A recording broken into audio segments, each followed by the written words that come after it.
Pernah nggak sih ngerasa kayak ada aturan main tak tertulis yang ngatur hidup kita? Semacam kekuatan gaib yang bikin kita mikir, oh ini wajar, atau itu baru bener.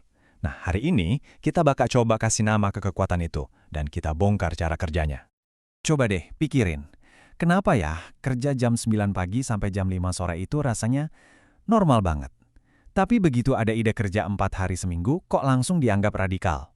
Atau kenapa ada cita-cita yang dibilang realistis, tapi yang lain malah dicap cuma mimpi?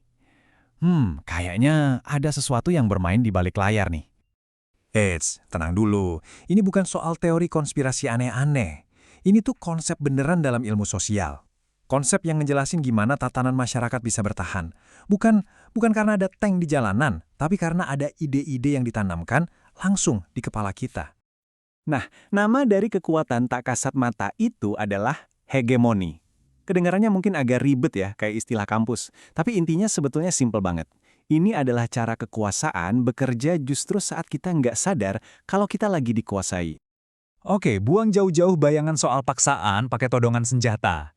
Hegemoni, kata pemikir Antonio Gramsci, itu seninya ada di kepemimpinan. Gimana caranya kelompok yang dominan itu membungkus ide-ide mereka jadi sesuatu yang kelihatan kayak akal sehat atau common sense, yang akhirnya diterima semua orang. Dan ujung-ujungnya, ya kita sendiri yang secara sukarela, tanpa sadar, ikut ngejaga sistem itu biar terus jalan. Jadi, kuncinya tuh di sini, ini bukan soal penindasan, tapi soal persetujuan. Bukan menaklukkan, tapi meyakinkan. Karena coba deh pikirin, kekuatan yang paling ampuh, ya kekuatan yang kita bahkan nggak sadar kalau dia itu ada kan?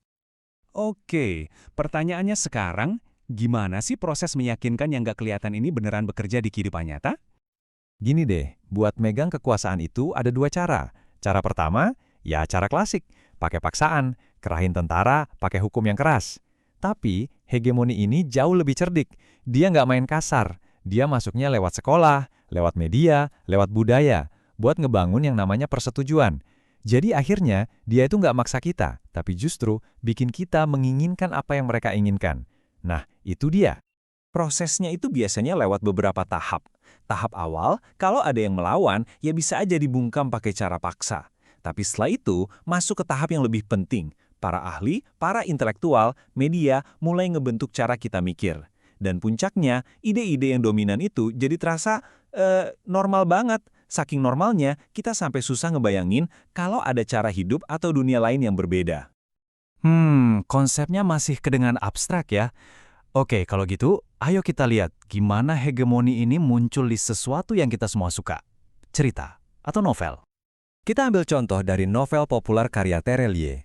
Di sini kita bisa lihat dua wajah kekuasaan. Di satu sisi, ada hegemoni fisik yang jelas banget, aparat yang pakai kekerasan. Tapi coba deh perhatiin sisi lainnya yang lebih halus, hegemoni psikis, lewat tekanan mental dan manipulasi kata-kata. Nah, ini bukti nyata, kalau kontrol itu nggak selalu butuh boge mentah. Justru seringnya, kata-kata dan tekanan batin itu jauh lebih efektif. Oke, dari dunia fiksi, sekarang kita pindah ke tempat di mana narasi soal dunia ini pertama kali dibentuk buat kita. Ruang kelas. Jadi ada sebuah ideologi yang kuat banget pengaruhnya, namanya neoliberalisme. Intinya tuh, ideologi ini ngelihat segalanya, termasuk pendidikan, dari kacamata pasar dan untung rugi. Nah inilah yang pelan-pelan mengubah wajah universitas. Tujuannya bukan lagi murni buat pencerahan, buat nyari kebenaran, tapi lebih ke mencetak produk. Ya, produk lulusan yang siap pakai buat industri. Dan ini nih, konsekuensi nyatanya. Coba lihat angka ini, 42,9%. Angka ini, jujur, bikin kaget. Ini adalah presentasi dosen di Indonesia yang penghasilannya di bawah 3 juta rupiah sebulan. Itu kan dekat banget sama upah minimum provinsi. Jadi ketika pendidikan udah dianggap sebagai industri, mereka yang jadi jantungnya ilmu pengetahuan malah terpinggirkan secara ekonomi.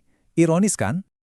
Dan tahu nggak, di sekolah itu kita nggak cuma belajar dari buku pelajaran loh. Ada yang namanya kurikulum tersembunyi. Ini tuh pelajaran-pelajaran yang nggak pernah diucapkan, yang ngajarin kita soal kepatuhan, soal persaingan, dan soal di mana posisi kita seharusnya dalam masyarakat. Lewat kurikulum tersembunyi ini, kita diajarin buat patuh sama otoritas, buat bersaing mati-matian ngejar ranking, dan buat percaya kalau sukses itu murni hasil kerja keras individu, tanpa ngelihat adanya ketidakadilan sistem. Jadi, tanpa kita sadari, sekolah itu nggak cuma ngasih ijazah, tapi juga ngebentuk kita jadi tipe pekerja yang pas, yang ideal buat sistem ekonomi yang sedang berjalan. Oke, sekarang kita bahas arena hegemoni yang paling dekat sama kita. Yang ada di saku kita semua, setiap hari, lini masa media sosial kita. Kita sering banget kan mikir kalau media sosial itu ya cuma platform netral, cuma alat. Tapi, sadar atau enggak, di balik layar itu ada algoritma yang bekerja. Dan algoritma ini punya agendanya sendiri.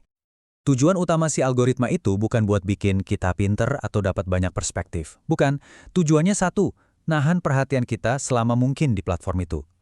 Algoritma nggak peduli soal kebenaran atau keberagaman. Dia cuma peduli sama satu hal, reaksi. Makanya, konten yang paling bikin emosi, yang paling bikin heboh, itulah yang bakal menang. Nggak peduli kualitasnya gimana. Hasilnya? Ya, hegemoni digital. Konten-konten yang ngedukung status quo, misalnya soal konsumerisme atau nasionalisme garis keras, jadi lebih gampang viral. Ini yang akhirnya menciptakan gelembung gema atau echo chamber, di mana ide-ide yang udah dominan jadi makin kenceng suaranya, sementara suara-suara lain yang beda makin susah buat kedengeran. Jadi, ini dia benang merahnya. Entah itu lewat karakter di novel, pelajaran tersembunyi di sekolah, atau algoritma di HP kita, cara kerja hegemoni itu ternyata polanya sama. Yaitu membuat sebuah tatanan yang sebetulnya cuma buatan manusia, jadi terasa alami, terasa ya memang sudah seharusnya begitu, dan jadi satu-satunya pilihan yang paling masuk akal. Dengan ngerti soal hegemoni, kita jadi punya alat baru, alat yang ampuh banget, kemampuan untuk bertanya. Kemampuan untuk sadar kalau banyak hal yang kita anggap wajar atau normal itu sebetulnya cuma konstruksi sosial. Nah, jadi pertanyaannya buat kita semua, setelah tahu ini, akal sehat mana nih yang mau kamu pertanyakan pertama kali?